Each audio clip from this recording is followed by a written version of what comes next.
Dobrodošli na kanal George Smith. Izvinjavam se zbog one crne rupe na početku videa, ali ima veze sa onim o čemu ćemo da pričamo danas. U kuću je stigla nova knjiga. To je divna stvar. Deca se obradovala, obradovao se i ja. Izdanje je dato status, ali dobro, to je sad nebitno. Knjiga se zove Slikopedija. Enciklopedija na svakoj strani. Sad, šta ima u toj knjizi? Ima svašta. Ima baš svašta. Mnogo teksta koji je propraćen sa mnogo slika, mahom fotografija. I to je dobro, zbog vizualizacije.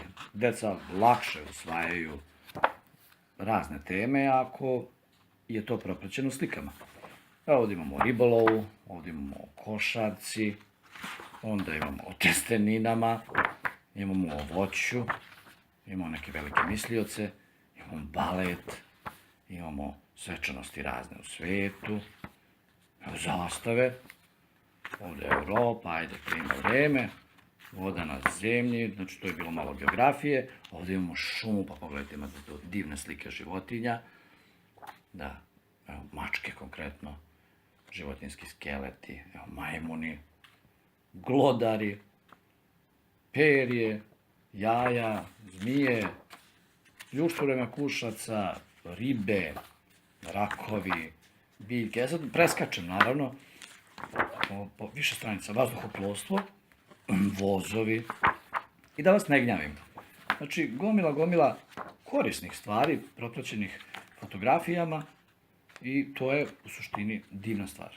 Međutim, ono što je mene iznerviralo, u samom početku ove knjige, znači prva lekcija je svemir i ustrojstvo istog i kako je sve nastalo.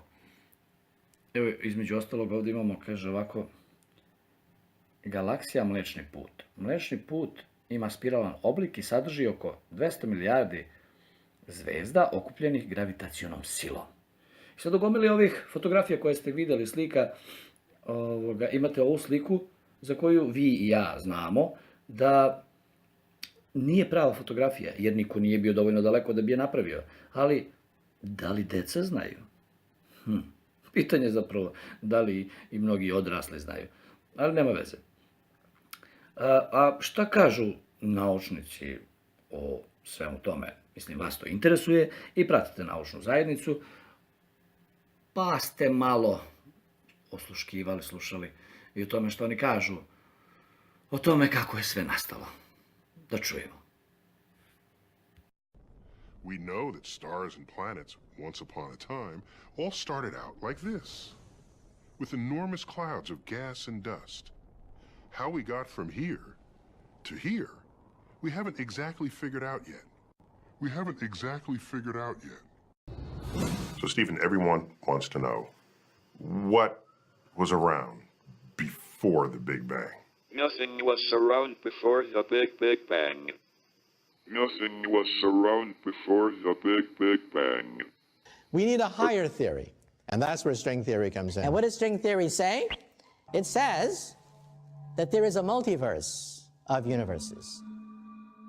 Where did the Big Bang come from? Well, Einstein's equations give us this compelling picture that we are like insects on a soap bubble, a gigantic soap bubble which is expanding, and we are trapped like flies on flypaper. We can't escape the soap bubble, and that's called the Big Bang theory. String theory says there should be other bubbles out there in a multiverse of bubbles. When two universes collide, it can form another universe. When a universe splits in half, it can create two universes, and that, we think, is the Big Bang. The Big Bang is caused either by the collision of universes or by the fissioning of universes. We haven't exactly figured out yet. Usually in science, if we're off by a factor of 2 or a factor of 10, we call that horrible. We say something's wrong with the theory. We're off by a factor of 10.